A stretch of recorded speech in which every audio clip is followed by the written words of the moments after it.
Hello friends, welcome back to the new tutorial. Today we are going to learn about the real-time chat application, a full-featured real-time chat application built with the Node.js Express socket IO on the SQLize and the MySQL. So what are the core functionalities that we have implemented? That is user authentication, real-time message, text messages, media sharing, user management, message management, and the online status. Okay, so let's see what we are what I have updated. So let's take a look. So here you can see that we have the chat list. Okay, we have a logout. Okay, if I do the logout, then I log in with my user. Here you can see that.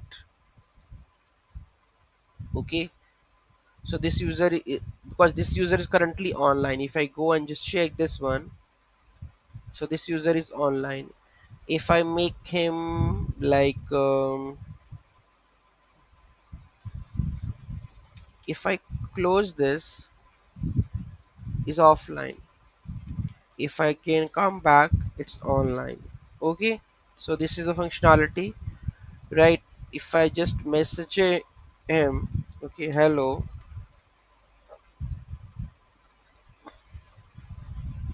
it is blocked or unblocked.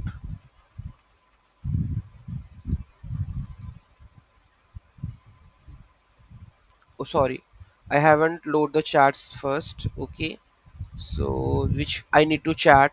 Okay, if I put the hello, and here you can see that the hello message is there.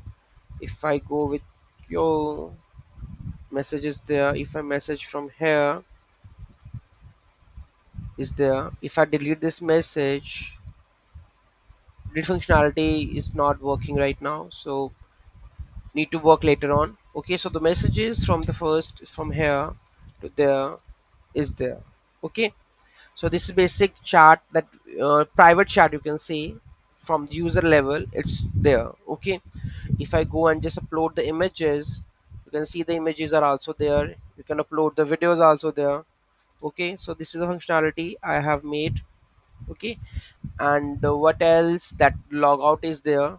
Okay, if I go and just check, you can just go log out whatever whenever the user will sign up, all the user list over there, so you can just chat over them and sharing your media and everything over there. Okay, so the technologies that we are using over here, that is the backend Node.js and Express database, that is MySQL and SQLize ORM, real-time socket IO front-end, we have used HTML, CSS, and JavaScript. File uploads, we are using Malta. For authentication, by crypt for the password hashing.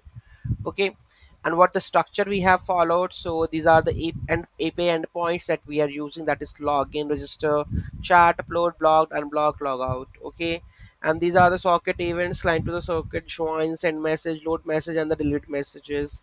Then we have server to client, receive message, message sent, message deleted, status update. Okay, and this is the structure that we are following. That models, we have our user, message, blocked, index, then we have a views, login, register, chat, routes, we have auth, middleware, we have a auth.js, public, style.cs, static files, uploads folder, config file, app, and the packet.json. Okay, so if you want me to show you all the code base and explain what it is, so do let me know in the comment section. It's just a demo for right now, and if you want me to explain the things and if you want the source code for that, just do let me know in the comment section. Thank you so much for watching this video. Have a great day.